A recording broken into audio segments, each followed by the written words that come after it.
दिन भर आपकी क्या एक्टिविटीज होती हैं? सुबह आप किस टाइम उठते हैं? अपने लिए वक्त कब निकालते हैं? इन 5 कंपनीज के जिसके आप सीईओ हैं, कारोबार से रिलेटेड कभी टेंशन आई है जिससे काफ़ी टेंशन हुई है और रात को नींद भी ना आई हो? अस्सलाम वालेकुम, मैं हूं Usman Butt meet up with the CEO की इस एपिसोड में आज आपकी मुलाकात करवाने जा रहे हैं स्टेक स्टूडियो और बज़्म ज़ायका के सीईओ रिजवान असलम साहब से। इनसे जानते हैं एक सीईओ की लाइफ कैसी होती है, चीफ एग्जीक्यूटिव ऑफिसर बनने के बाद जिम्मेदारियां और चैलेंजेस क्या क्या होते हैं। आए हम इनसे जानते हैं और इनकी सक्सेस स्टोरी भी जानेंगे। Let's come with us. अस्सलाम वालेकुम sir. Welcome to Bazm Zaika. क्या हाल है? Nice to meet sir. अच्छा लगा माशाल्लाह, कांग्रेचुलेशन कि आपने एक न्यू एडिशन ऐड किया इसमें फूड बिजनेस में, इसको मजीद ऐड कर रहे हैं, ग्रो कर रहे हैं आप सर।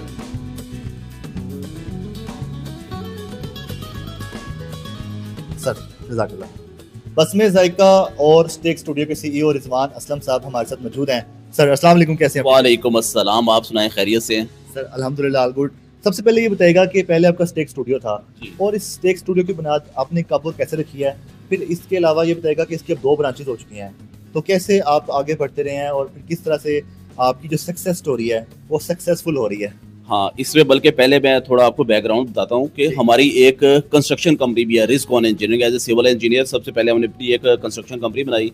फिर 2018 में हमें एक चांस मिला, हमारा एक विश थी, हमारी ख्वाहिश थी पूरी टीम की कि हमारा अपना एक सेटअप होना चाहिए जिसके अंदर हम फूड के बिजनेस के अंदर है। 2018 के अंदर हमने ये पहली ब्रांच जो है स्टेक स्टूडियो की, ये यहाँ पे हमने डेवलप की। फिर उसके बाद 2023 के अंदर हम कैनाल बैंक रोड पे मूव किए, मेन कैनाल बैंक रोड पे। वहाँ पे हमने इससे काफ़ी ज़्यादा बड़ी 2 कनाल के अंदर एक स्टेक स्टूडियो की ब्रांच बनाई जिसके अंदर कोर्ट यार्ड भी है, बेसमेंट्स भी है, इवेंट्स को भी कवर करते हैं, वो सारा हमने तैयार किया। जब वहाँ पे हमने 2 साल अपना एक्सपीरियंस कर लिया तो फिर उसके बाद हमने सोचा कि एक ऐसा ऑल डे बुफे रेस्टोरेंट की तरफ हमें जाना चाहिए। और फिर नाम भी बड़ा गौर करके हमने इसका रखा बज़्म ज़ायका सुप्रीम बुफे रेस्टोरेंट। उसके बाद बज़्म ज़ायका को लॉन्च किया, 3-4 दिन हुए हैं और माशाल्लाह आप देख रहे हैं कि किस तरीके से इसका रिस्पांस जा रहा है। ये बताइएगा, आपका बिजनेस डिफरेंट था जो आप कर रहे थे, लेकिन इस फूड बिजनेस के सीईओ बनने के लिए आपने कहीं से सीखा, मशवरे लिए? कारोबार शुरू करते हैं, मशवरे लिए भी जाते हैं और देने वाले भी बहुत आ जाते हैं, तो ये कैसे? वैसे मशवरे वगैरह नहीं लिए हमने।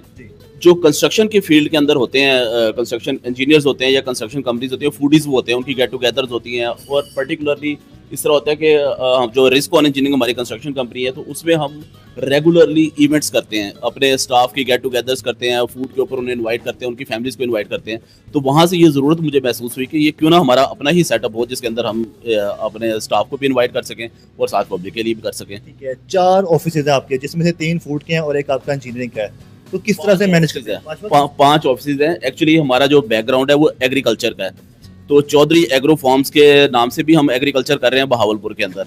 और फिर उसके बाद कंस्ट्रक्शन जोहर टाउन के अंदर ऑफिस है और फिर ये 3 हमारे सेटअप फूड के हैं। तो इन सारे सिस्टम को चला रहे हैं और ये सारे सिस्टम आपस में बड़े ज़बरदस्त इंटरकनेक्टेड है।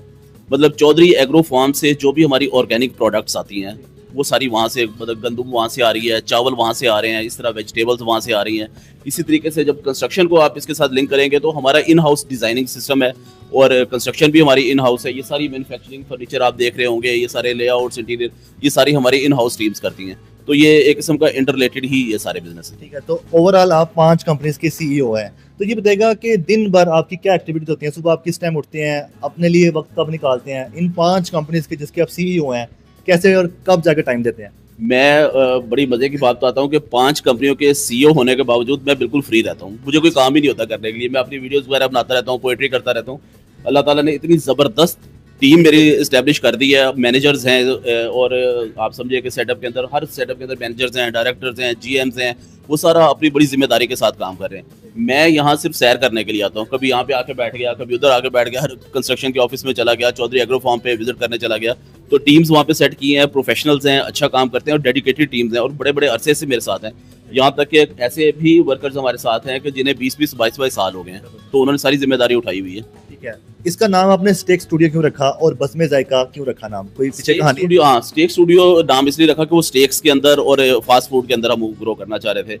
और बज़्म ज़ायका क्योंकि जायके डिफरेंट टाइप के हम लेके आ रहे थे। इसके अंदर आप बुफे लगाना है, इसके अंदर आपको लाइव किचन नज़र आ रहा है, लाइव सैलड बार नज़र आ रही है और तरह तरह के चाइनीज़ भी नज़र आ रहे हैं, कॉन्टिनेंटल नज़र आ रहे हैं। तो ये मुख्तलिफ जायकों का जो इम्तजाज है उसे बनाया और इसका नाम बज़्म ज़ायका रख दिया। क्या 5 कंपनीज के आप सीईओ हैं, तो आपका ओवरऑल स्टाफ कितना है और सारी कंपनीज का? ये सारी कंपनी के साथ हमारे जो इंटरकनेक्टेड बंदे हैं, जो डायरेक्टली पेड बंदे हैं, वो तो ऑलमोस्ट 300 पीपल हैं जो कि ऑन सैलरी हैं और बाकी बहुत सारे लोग हैं जो कनेक्टेड हैं, कोई कारपेंटर्स हैं, फर्नीचर्स वाले हैं, पेंट वाले लगे हुए हैं और सप्लायर्स हैं डिफरेंट।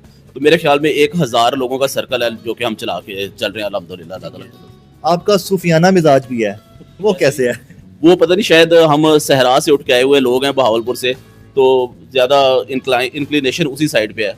तो अल्लामा इकबाल को भी पढ़ते हैं, बाकी शायरी को भी पढ़ते हैं, बुल्ले शाह को भी पढ़ते हैं, तो सारा मिजाज ऐसे ही बन गया वो। ठीक है, जैसा कि आप कह रहे हैं कि आपके पास टीम अच्छी है और ये बाकी किसी नेमत से कम नहीं है किसी भी कारोबारी शख्सियत के लिए, तो इस टीम को मैनेज कोई तो कर रहा होगा जो देख रहा होगा। आपके पास कभी कोई कंप्लेंट्स आती तो क्या करते हैं? स्टाफ को निकालते भी हैं कभी? नहीं, निकालते नहीं है स्टाफ को। कंप्लेंट्स आने को मैं इस चीज़ को इतना वो बड़ा नहीं समझता, बॉदर नहीं करता। कंप्लेन आए और हमारी टीम इतनी अच्छी, हमारी मीटिंग्स होती हैं, वीकली मीटिंग्स होती हैं और कंप्लेन को हम रेक्टिफाई करते हैं फ़ौरन।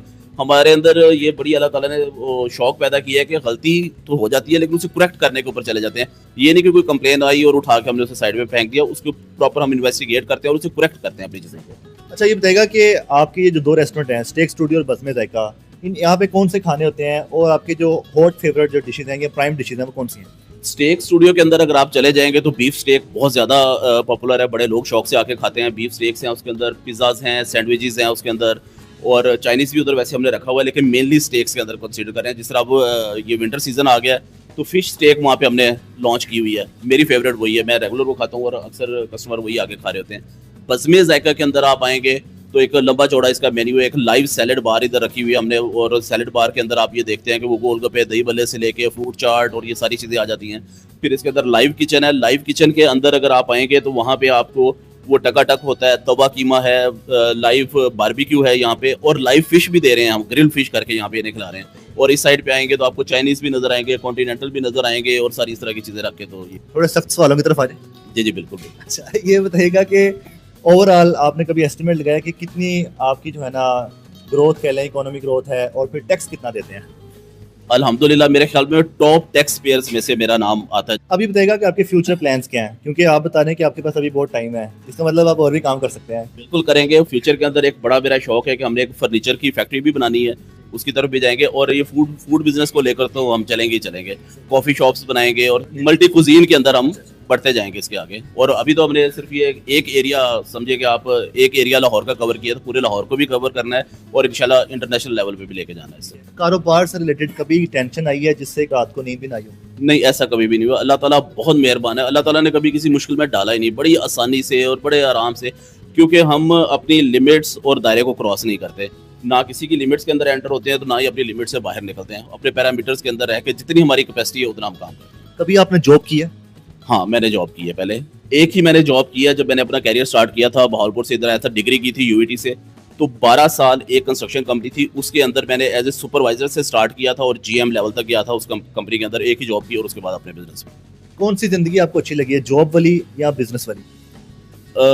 मैंने अपनी ज़िंदगी का, जब मैं गांव में होता था और हम पढ़ते थे और वो मोमबत्ती जला के भी और लालटेन जला के भी, वो भी बेस्ट था मेरे लिए। और जब मैं बांग्लादेश के अंदर पूरा इंफ्रास्ट्रक्चर उनका डेवलप कर रहा था, वो भी बेस्ट था। तो मैं हर लम्हों के अंदर जीता हूँ और हर लम्हा मेरा फेवरेट लम्हा होता है। बांग्लादेश के अंदर वारिद टेलीकॉम का पूरा इंफ्रास्ट्रक्चर डेवलप किया, जिसे मैं हेड कर रहा था, वो सारा मिल करके। वहाँ से हम युगांडा मूव किए, वहाँ पे सारा इंफ्रास्ट्रक्चर हमने डेवलप किया, वारिद टेलीकॉम का, बैंक अल्फला का। इसी तरीके से आइवरी कोस्ट के अंदर गए, कोंगो के अंदर गए, दुबई के अंदर काम करते हैं। ये पूरा एक इंटरनेशनल एक्सपीरियंस लेके तो फिर हम आपके सामने बैठे हुए। मुझे बताइएगा कि आप माशाल्लाह से 5 कंपनियों के सीईओ और आपका इतना बड़ा रोल है, आपने इतनी बड़ी बड़ी कारकर्दगियाँ दिखाई हुई हैं, बहुत ज़्यादा अचीवमेंट भी हैं, अपनी शख्सियत को सादगी के पीछे क्यों छुपा के रखा हुआ है? शायद मेरे ख्याल में मेरा खबीर ही ऐसा है, मुझे यही रंग पसंद है, अपना यही अंदाज पसंद है, मैं अपने रंग में रहना चाहता हूँ।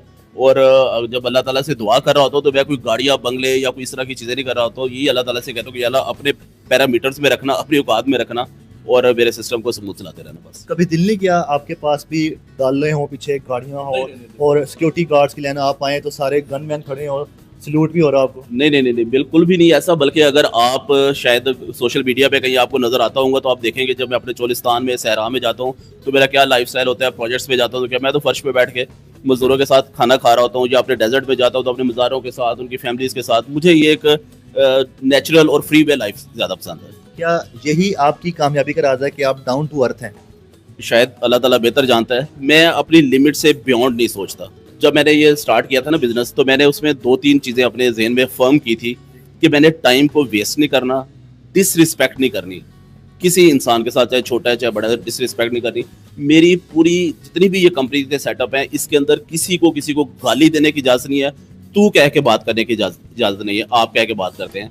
इसी तरीके से फिर मेरा ये रूल था कि खाना वेस्ट नहीं करना। मतलब मेरे घर के अंदर भी अगर 4 लोग हैं, 4 रोटियां हैं तो 4 ही बनेगी, वेस्ट नहीं होगा, खाएं जितना मर्जी। बुफे भी लगा होता है तो मैं काफ़ी चीखता चलाता हूँ जब कोई लोग खाना वेस्ट करते हैं। तो खाना वेस्ट नहीं करता, डिसरिस्पेक्ट नहीं करता, टाइम की पाबंदी करता हूँ, और मेरे ख्याल में यही सारी चीज़ें हैं। बहुत अच्छा लगा आपसे बात करके, बहुत कुछ सीखने को मिला और यकीन करता हूँ हमारे नाज़रीन ने भी आपसे बहुत कुछ सीख लिया होगा। तो नाज़रीन, मीटअप ऑफ द सीईओ की इस एपिसोड में आपकी मुलाकात रिजवान असलम सबसे कराई, और फूड बिजनेस के अलावा इंजीनियरिंग के भी बिजनेस से ये वाबस्ता है और बहुत ज़्यादा सक्सेसफुल है और डाउन टू अर्थ भी हैं। तो अगले एपिसोड में हाजिर होंगे एक नए सीईओ के साथ और उनकी ज़िंदगी के बारे में जानेंगे। देखते रहे हमारा चैनल और हमें दीजिएगा इजाज़त। अल्लाह हाफ़िज़।